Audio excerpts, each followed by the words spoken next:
미국의 존슨 대통령 시절의 이야기라고 합니다. 어느 날 그 존슨 대통령이 보좌관들과 함께 백악관에서 점심 식사를 하는데, 당시 미국에서 가장 신뢰받던 언론인 중에 한 사람이었던 빌 모이어스라고 하는 사람이 그 백악관 대변인이었다고 그래요. 이제 보좌관들과 함께 식사하는 자리에서 이 모이어스에게 식사 기도를 대통령이 부탁을 했더니, 이제 대표 기도를 하는데 소리가 너무 작은 거예요. 근데 존슨 대통령이 다혈질이었다고 그래요.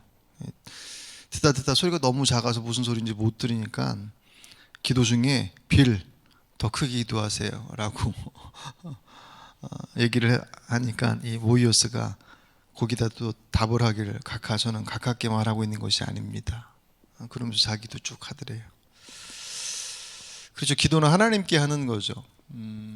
너무나도 당연한 것인데도 불구하고 기도하는 사람이 하나님과 상관없이 하나님께가 아닌 그런 기도를 하고 있다고 한다면 그것은 기도일 수 없겠죠. 그건 뭐 참선이나 명상이나 뭐 수련 정도는 될 수 있어도 거기에 하나님의 이름이 있느냐, 뭐 그런 어떤 외적인 내용들은 어떤 면에서 보면 부차적인 것일 수 있습니다. 물론 그것이 하나님에 대한 우리들의 그 고백의 하나의 형태이지만 껍데기가 있다고 해서 알맹이가 다 있다고 보장할 수는 없으니까, 이름은 하나님을 부르고 있는데 정작 그분을 생각하지 않는 다른 것 가운데 있다고 한다면 그것은 기도일 수 없다라는 거죠. 그래서 온전한 기도를 하려면 기도의 대상 되시는 하나님이 어떤 분인지를 아는 것은 어떤 것보다도 중요합니다. 그것은 사실 기도만이 아니라 우리들의 신앙의 가장 중요한 근간이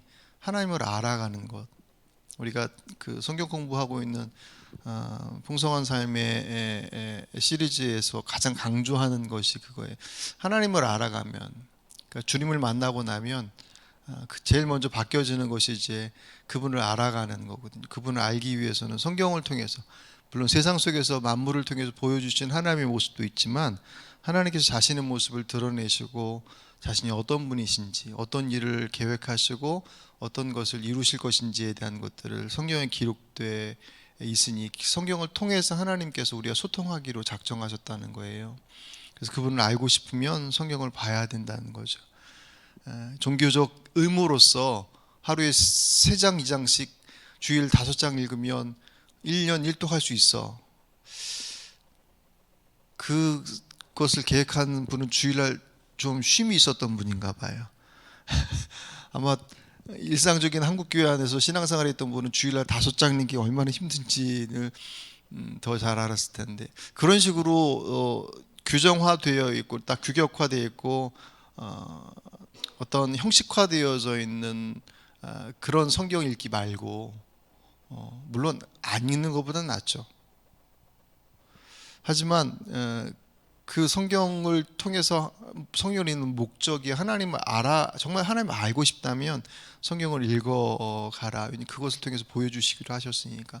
그리고 그 성경을 통해서 하나님을 알아가면 알아갈수록 그 하나님에 대한 지식이 풍성해지면 머리가 커지는 것이 아니라 그 하나님의 마음을 알게 되고 그 하나님의 사랑을 알게 되고, 그래서 그 하나님을 사랑할 수 있게 되어서 그분 앞에 예배하게 되는 거고, 그분 앞에 기도하러 나오는 것이고, 그분의 말씀이 순종함의 열매들이 맺어지는 순차적인 거라는 거죠. 하나님을 알아가는 것은 우리에게 있어서 우리들이 신앙이 더 풍성해지는 가장 절대적인 그 기초와도 같습니다.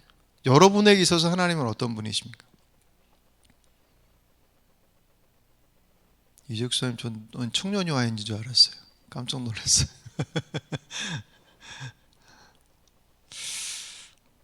여러분에게 있어 하나님은 어떤 하나님이신가? 어떤 분들은 하나님에 대한 이해를 그냥 본인도 어떻게 그 하나님에 대한 이해를 갖게 되는지 정확히 몰라요.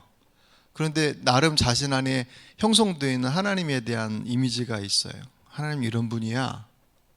아마 그것은 어떤 경험을 통해서 습득된 것일 거예요. 근데 그 경험이 어느 정도 정확한 것이, 어느 정도 온전한 것인지에 대한 어떤 점검도 확증도 없이 그냥 만들어져 있는, 아마 그런 하나님의 모습은 자기가 좋아하는 형태의 어떤 모습을 분명히 가지고 있을 거예요. 반대로 하나님에 대해서 아주 오해하고 있는 경우도 있습니다. 그 하나님은 경찰관 하나님처럼 항상 내 모습을 이렇게 살피고 계신, 그래서 뭔가 탁 어기면 바로 나타나셔서 카드 딱 내미시는 그런 하나님. 또 어떤 분에게 있어서는 한없이 인자하신 하나님. 그래서 손자가 그 할아버지 수염 채고 놀아도 그냥 허허허 웃는 그런 하나님의 모습으로, 물론 그 하나님의 모습 그렇게 이해하고 있는 어떤 면에서는 오해이죠. 하나님의 모습에 대한 한 부분적인 것들일 수 있죠. 하지만 그것이 그 하나님의 전체의 모습이 아닌 것인데도 불구하고 마치 전체인 것으로 생각을 합니다. 그럴 때 이제 문제가 발생하는 거죠. 정말 중요한 것은 내가 어떤 하나님을 알고 있느냐라고 하는 것보다 더 중요한 것, 그 알고 있는 하나님이 정말 성경에서 말씀하고 있는 그 하나님 맞느냐. 예수 그리스도께서 십자가의 그 보혈과 부활, 그 모습, 이 땅에 오셔서 그분께서 보여주신 것, 나를 본 자 곧 아버지를 본 것과 같다고 말씀하셨잖아요. 그것처럼 예수님께서 보여주신 그 모습이 맞는가. 그리고 2000년의 기독교 역사 속에서, 아니 더 구약의 역사까지 한다면 훨씬 더 커져. 성경 안에서 나타난 수많은 역사들, 그리고 이 인류의 안에서 경험되어진 하나님에 대한 그 경험들 속에서 확인되어진 그 모든 것들이 다 함께 얼기설기 얽혀져 있는 그런 하나님의 모습이 과연 내가 알고 있는 하나님과 같은 하나님인가? 그게 대단히 중요하다는, 내가 알고 있는 하나님이 중요한 것이 아니라 그 하나님이 성경에서 약속되어진, 표현되어져 있고 말씀하신 그분이 맞느냐. 그래야지만이 그 하나님을 통해서 약속되어진 것이 우리들의 삶을 통하여서 실현되어지는 것이지, 내가 알고 있는 하나님을 고집한다. 그래서 하나님께서 때로는 어떤 기회를 통해서 야, 그게 아니야, 난 이런 모습이야 라고 보여주심에도 불구하고 어떤 경우는 막 대들어요. 아니, 하나님 절대로 그러실 리 없다고. 내가 만들어 놓은 하나님, 그것은 철저히 내게 유리한 아마 하나님이겠죠. 그런 모습으로 하나님에 대한 이해를 가지고 있다고 한다면 그 하나님에 대한 이해가 과연 우리들의 삶 속에서 온전한 어떤 그 모습들을 이룰 수 있겠느냐. 사실 우리가 하나님을 안다고 하는 것도 극히 제한될 수밖에 없죠. 우리 지식이나 경험으로 그 하나님을 알 수 없잖아요. 하나님께서 자신의 모습을 보여주시는 것, 우리가 성경에 계시라고 표현하잖아요. 들추어서 보여준다라는 뜻이거든요. 보여주셔야지만 우리가 알 수 있어. 그리고 또 계시해 주신 그 하나님의 모습이 하나님의 전체의 모습이냐? 아니요. 계시를 해주셔도 우리가 인지할 수 있고 경험하고 우리가 알 수 있는 부분으로만 하나님을 이해할 수 있을 거 아니에요. 우리가 알지 못하는 다른 차원의 다른 이해를 넘어서는 것으로 아무리 보여주셔도 모르니까 하나님께서 우리에게 보여주시는, 계시에서 보여주시는 그 모습도 하나님의 전체 모습일 수 없어요. 그 또한 하나님의 부분의 모습일 수밖에 없습니다. 그래서 정말 하나님 앞에 겸손한 믿음을 갖고자 원한다면 하나님에 대한 우리들의 가지고 있는 그 마음들, 하나님 이런 분이야 라고 하는 그 모습이 성경에서 경험되어지고 알려진 모습일지라도 내 안에서 가지고 있는 그 어떤 중심이 된 게 있을 거 아니에요. 그 모습들을 고집하지 말고 확 열어놔야 되는 거예요. 왜냐하면 예전에는 그 하나님의 성향, 하나님의 성품, 이런 때 이렇게 일하셨던 하나님께서 또 지금의 상황에서는 다르게 언제든지 말씀하실 수 있거든요. 그게 하나님이 변덕스럽기 때문이 아니라 가장 온전한 길로 인도하신 그 하나님의 모습들이니까, 그렇게 마음의 문을 열고 하나님 앞에 나아갈 때, 그럴 때 하나님의 모습을 더욱더 분명하게 알 수 있고, 또 그 하나님을 분명하게 아는 것이 더 중요한 이유는 기도를 통해서 본다고 한다면, 기도가 단순히 우리가 어떤 것을 얻어내기 위한 수단이 아니기 때문에, 그러니까 뭔가를 얻어내기 위한 수단이 기도의 목적이 아니라 기도의 가장 본질적인 것은 그분과의 관계라고 예수님께서 먼저 알려주셨잖아요. 그러니까 이렇게 설명이 가능해요. 어떤 사람이 물건을 사러 가게에 가요. 그럼 자기가 사려고 하는 물건이 있는지 없는지가 중요하지, 그 가게 주인이 물론 어떤 사람들은 가게 주인 보고 그 가게 갈지도 몰라요. 근데 가게에 물건 사러 가면 물건을 구하러 가는 거지, 그 물건을 파는 사람의 성향이 어떤지라고 하는 것은 관심 없잖아요. 우리의 기도가 만약에 무언가를 얻어내는 것에 집중한다고 한다면 하나님을 아는 것이 그렇게 중요하지 않을 수도 있어요. 어쩌면 우리들 안에서 그분을 향한, 주님을 향한 알아감보다 무언가 내가 필요한 것들에 집중되어 있다고 한다면 우리들의 이해가 더 그분께 관심을 갖기보다는 다른 것에 더 관심을 많이 가질 수가 있습니다. 그래서 예수님께서 우리가 어제 그제 말씀 기도를 가르쳐 주시면서 기도의 태도와 본질에 대해서 먼저 설명해 주신 거죠. 그분과의 관계, 그분과 교제가 바로 기도다. 그러니 어떤 분이신지 끊임없이 묻고 알아가는 것은 무엇보다도 중요하다라는. 앤드류 머레이라고 하는 아주 유명한 설교자는 오늘 우리가 읽은 이 마태복음 6장 9절 하늘에 계신 우리 아버지여 를 기도의 열쇠라고 얘기를 해요.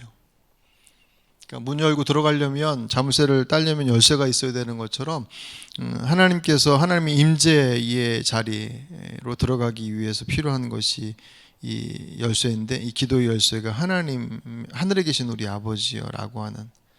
근데 사실은 주기도문, 주께서 가르쳐 주신 기도문이라고 하는, 우리가 그냥 줄여서 주기도문이라고 그러잖아요. 근데 마치 지금은 주문처럼 돼 버렸어요. 그러니까 우리 교회 전통 안에서 일반적으로 목회자가 없을 때 회의를 마칠 때 주기도문을 마치겠습니다. 그러니까 마치 주문처럼. 근데 저도 사실은 자다가 밤에 악몽을 꾸면 저도 모르게 주기도문을 막 해요. 뭐 그런 전혀 뭐 본인이 의지하지 못하는 상황 속에서 하나님을 의지하는 방식으로서의 뭐 하나의 이렇게 고백의 수단일 수도 있겠지만, 실제적으로 우리가 주기도문 한다고 할 때 주기도문의 내용을 보기보다는 줄줄줄 암송해요. 그래서 여러분 아신지 모르겠지만 제가 강단에서 인도할 때는 사도신경이고 주기도문이고 다 보고서 암송하지 않고 읽어요. 일부러. 안 보고서 이렇게 암송하잖아요. 그러면 중간에 끊으면 그 다음에 생각이 안 나요. 여러분 또 아실걸요? 하다가 툭 끊기면 중간에 생각이 안 나요. 처음부터 다시 시작해야 돼요. 되게 요새 말로 하면 우픈 거예요. 주님께서 우리에게 가르쳐 주신 기도가 그렇게 사용되라고 주신 게 절대로 아님에도 불구하고 기도의 정말 풍성함들을 다 놓쳐버리고 주기도문의 한 부분만을 붙잡고 있는, 그런 의미에서 오늘 본문에 우리 이 앞부분 하늘에 계신, 오늘 이 부분만 잠깐 보려고 해요. 예수님께서 하나님을 뭐라고 표현했냐면 하늘에 계신 분이다. 이때 이 하늘, 히브리어로 샤마임, 그리고 헬라어로 우라노스라고 하는 단어를 쓰는데, 이게 그냥 일반적으로 두 가지 용법이라는 거예요. 하나는 그냥 일반적인 하늘, 우리가 영어로 하면 스카이, 그냥 보이는 창공. 또 하나는 영적인 공간, 그래서 우리가 헤븐. 여기서는 예수님께서 말씀하신 하늘에 계실 때 하늘이라고 하는 것은 영적인 의미를 가지고 있죠. 하나님은 우리들 안에서, 우리들의 고백 안에, 우리 예배 안에, 우리들의 신앙의 영역 안에 언제든지 쉽게 접근하고 그분 앞에 나갈 수 있는 곳으로 여겨졌고, 그렇게 우리 안에서 익숙해져 있지만 그분은 하늘에 계신 분이시다라고 하는, 그분은 전혀 우리와 다른 존재라고 하는 것에 대해서 분명하게 선을 그어놓고 있습니다. 그분을 알 수 있는 길은 내가 많이 배워서 연구해서 그리고 노력해서 알아갈 수 있는 분이 아닌 거예요. 그분 우리하고 전혀 다른, 이건 설명하는 것도 사실은 참 우리에게 있어서 어떤 면에서는 낯선 것들이기 때문에, 이 전도서 기자가 전도서 5장 2절에 이렇게 얘기합니다. 하나님 앞에 말을 꺼낼 때에 함부로 입을 열지 말아라. 마음을 조급하게 가져서도 안 된다. 하나님은 하늘에 계시고 너는 땅 위에 있으니 말을 많이 하지 않도록 하여라. 이 전도서 우리가 그 솔로몬이셨다고 알고 있지 않습니까? 그것이 뭐 솔로몬이 됐든 아니면 다른 지혜자가 됐든 어쨌든 그가 고백하고 있는 하나님은 하나님 앞에 예배할 때나 기도할 때는 각별히 조심해야 된다. 왜냐하면 그분은 우리하고 전혀 다른 차원의 존재이기 때문에 너희들이 그렇게 쉽게, 그렇게 가깝게 언제든지 이렇게 이리저리 할 수 있는 그런 분이 아니시다. 전서 5장 1절에 하나님의 집으로 갈 때 발걸음을 조심하여라. 어리석은 사람은 악한 일을 하면서도 깨닫지 못하고 재물이나 바치면 되는 줄 알지만 그보다는 말씀을 들으러 갈 일이다. 아멘. 하나님 앞에 나아갈 때 악한 일을 했으면서도 재물만 바치면 된다고 생각하는 사람들아 조심하라. 그거는 하나님을 섬기는 게 아니라 우상을 섬기는 거라는 거죠.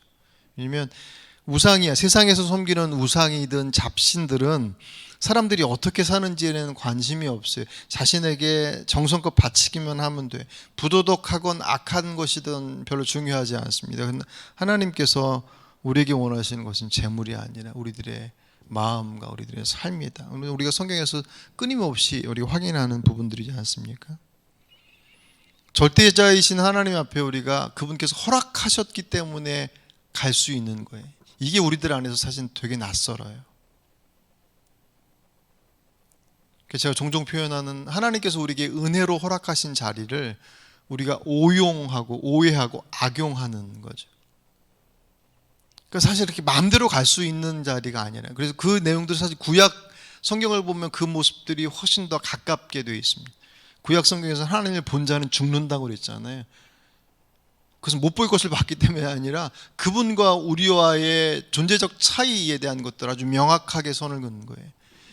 신약에 넘어와서 조금 비슷하게 표현한다면 그 베드로가 고기 잡는 처음 예수님 만나고 나서 고기 잡물 이렇게 금을 던졌다가 가득 채우고 난 이후에 주님께서 주여 죄인으로서이다 나를 떠나소서라고 고백했을 때 그 장면 또한 그때의 베드로와 예수님과의 만남은 그냥 예수님과 어부 베드로가 만나는 것이 아니라 그 자리에는 절대자이신 제2위이신 하나님과 피조물이 만난 그 현장에 그 빛, 영광된 빛 앞에 자신의 그 초라하게 그집없는 그 모습은 죄임으로 고백할 수밖에 없는, 우리의 전통도 속에서는 그런 부분들이 사실은 그렇게 선명하지 않아요.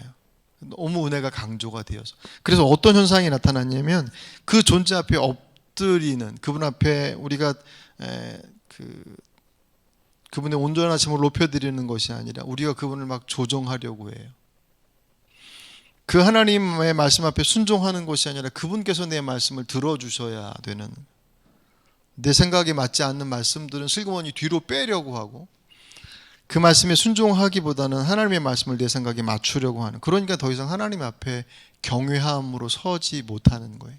왜냐하면 내 마음대로 떡 주무르듯이 이랬다 저랬다 할 수 있는 분 앞에 내가 그분을 경외합니다라고 설 수 있는 것은 맞지 않죠. 내가 그렇게 생각하지 않으니까.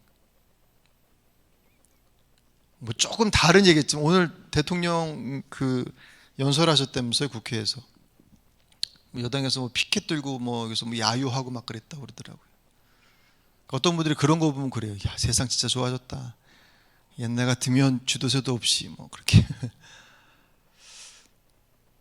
그게 좀 왜곡된 권위에 대한 설명이긴 하지만 말 그대로 그 권위가 무섭다라고 그 서슬 시퍼렀던 시대들 속에서는 어디 대통령 무슨 그렇게 얘기할 수조차 없었던 하나님의 권위와 하나님의 모습을 거기에 빗댈 수는 없죠.